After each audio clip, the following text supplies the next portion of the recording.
15,000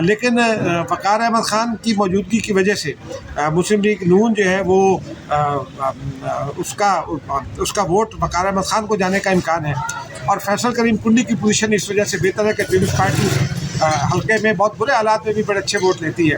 علی امین گنڈا پور چونکہ آؤٹ ہیں تقریباً، وہ الیکشن نہیں لڑ سکیں گے، اس حوالے سے خبر ہم آپ کو بتائیں گے آگے چل کر۔ تو اس لیے جو ہے وہ یہ کہا جا رہا ہے کہ اس وقت فیصل کریم کنڈی جیتنے کی پوزیشن میں ہے، سبجیکٹ ٹو جو ہے وہ کھڑے رہیں سینیٹر وقار احمد خان، اور نون لیگ اور مولانا فضل الرحمان کے درمیان جو ناراضگیاں چل رہے ہیں، فیصل کریم کنڈی دعا کر رہے ہوں گے کہ یہ ناراضگی ذرا چلتی رہے، کیونکہ اگر یہ صلح ہو گئی دونوں جماعتوں کی تو سینیٹر وقار احمد خان کو شاید وڈرا کرا لیا جائے۔ ناظرین اب چلتے ہیں اصلی خبر کی جانب۔ آج سپریم کورٹ پہ 2 امپورٹنٹ جو کیسز ہیں ان کی سماعت ہے۔ پہلا مقدمہ تو بلوچ گمشدہ اور مسنگ پرسنس کے حوالے سے تھا، لاپتہ طلبہ اور مسنگ پرسنس کے حوالے سے تھا۔ اس میں مسنگ پرسنس کے وکیل بھی کھڑے ہوئے، حکومت نے ایک اپیل جو اسلام آباد ہائی کورٹ پہ فائل کر رکھی تھی وہ بھی واپس لے لی، اور یہ مقدمہ یہاں زیر سماعت آئے گا۔ چیف جسٹس آف پاکستان نے بہت مناسب انداز میں آج اس کی سماعت کی۔ کسی جج نے 7 رکنی بینچ نے سماعت کی، بینچ میں موجود کسی جج نے کوئی نعرے بازی نہیں کی، کوئی ایسے ریمارکس نہیں دیے جس سے کہ کسی کی دل آزاری ہو یا جس سے کوئی ایسی فضا بنے جو باہر ایک اسٹیئر کریٹ کرے۔ چیف جسٹس آف پاکستان نے یہ کہا ایک موقع پر کہ یہ ایک اہم معاملہ ہے، ہم اس کو سنجیدگی سے دیکھیں گے اور سب مل کر حل کریں گے تو انشاءاللہ یہ مسئلہ حل ہو جائے گا۔ شعیب شاہین بھی پیش ہوئے۔ شعیب شاہین بیسیکلی اعتزاز حسن کے وکیل کے طور پر پیش ہوئے۔ عدالت نے ان سے سوال کیا کہ اس کیس میں تو آپ اعتزاز حسن کے وکیل نہیں ہیں۔ انہوں نے کہا کہ جی وہ اعتزاز حسن نے خود پیش ہونا تھا، لیکن وہ چونکہ لطیف کھوسہ کے صاحبزادے شہباز لطیف کھوسہ گرفتار ہے تو اعتزاز حسن وہاں مصروف ہے، تو انہوں نے مجھے وکالت نامہ دیا، اور اس کے بعد پھر شعیب شاہین نے ایک سیاسی تقریر کی کوشش کی۔ انہوں نے کہا کہ جناب وہ لوگ مسنگ پرسن ہیں، کئی سالوں سے مسنگ پرسن ہیں، اور پھر وہ ان کی کوئی سنوائی نہیں ہوتی ہے۔ عدالت نے ان سے استفسار کیا کہ کچھ نام بتائیں۔ انہوں نے شیخ رشید، صداقت عباسی اور عمران ریاض سمیت چند نام لیے۔ عدالت نے کہا کہ یہ لوگ تو وہ لوگ ہیں جو اپنے مقدمات خود لے کر آ سکتے ہیں، یہ باہر سر لوگ ہیں، یہ ایسے لوگ نہیں ہیں کہ جو جن کو یہاں تک رسائی حاصل نہ ہو، اور ہم تو یہاں بیٹھے بھی ہیں، اور آپ جو ہے وہ اپنی درخواست میں عدالت نے کہا، چیف جسٹس آف پاکستان نے کہا کہ آپ نے پیپلز پارٹی اور نون لیگ کا تذکرہ نہیں کیا، اور آپ نے صرف اپنے مسنگ لوگوں کا تذکرہ کیا ہے۔ ایک سیاسی پارٹی سے وابستہ ہے، ایک سیاسی پارٹی، اگر آپ عدالت کو سیاسی استعمال کریں گے تو ہم اس کی اجازت نہیں دیں گے۔ عدالت کو ہم کا سیاسی استعمال جو ہے وہ قطعاً ہم ناپسند کرتے ہیں۔ ان کا عدالت شیخ شاہین نے یہ کہا کہ جناب وہ عدالت نے ان سے استفسار کیا کہ آپ نے کوئی قانون سازی کے لیے کوئی کردار کیوں نہیں ادا کیا آپ کی پارٹی نے، تو ان کا کہنا تھا کہ شینی مزاری نے ایک بل پیش کیا تھا جو چیئرمین سینیٹ نے گم کر دیا۔ چیف جسٹس آف پاکستان سمجھدار آدمی ہیں، انہوں نے سوال کیا چیئرمین سینیٹ کون ہے، انہوں نے بتایا صادق سنجانی۔ چیف صاحب نے پوچھا کہ وہ کس کے ووٹوں سے منتخب ہوئے تھے، شعیب شاہین نے بتایا کہ پیپلز پارٹی اور پی ٹی آئی کے ووٹوں سے۔ تو انہوں نے کہا کہ پھر آپ کی پارٹی نے ان کو ہٹانے کے لیے کیا کام کیا۔ انہوں نے کہا یہ نہیں ہو سکتا کہ جو آپ کا آدمی ہے بس اس کا کیس چلے اور جو دوسروں کے لوگ ہیں ان کا نہ چلے، اور عدالت کا کے سیاسی استعمال کو ہم ان کا یہ کہنا تھا کہ ہم یہ نہیں کرنے دیں گے استعمال۔ اور آپ جو ہے وہ انہوں نے بطی اللہ جان اور ستور کا بھی نام لیا۔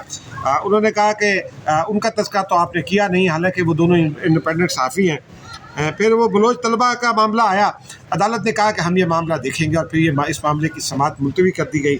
بہت طویل مکالمہ ہوا، وقت کی کمی اور کی وجہ سے میں نے کہا کہ اس کو ذرا مختصر کر دیں۔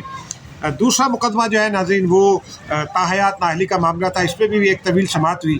عدالت نے کہا کہ ہمیں عدالتی معاونین کی ضرورت پڑے گی، اور آپ سب لوگ یہاں آئے جو وکلاء لاہور کراچی سے پیش ہو رہے تھے ویڈیو لنک پر۔ عدالت نے یہ کہا، عدالت نے بنیادی سوال اٹارنی جنرل سے یہ رکھا کہ 62 اور 63 کا جو فرق ہے آئین کے آرٹیکلس کا وہ ہمیں بتائیں۔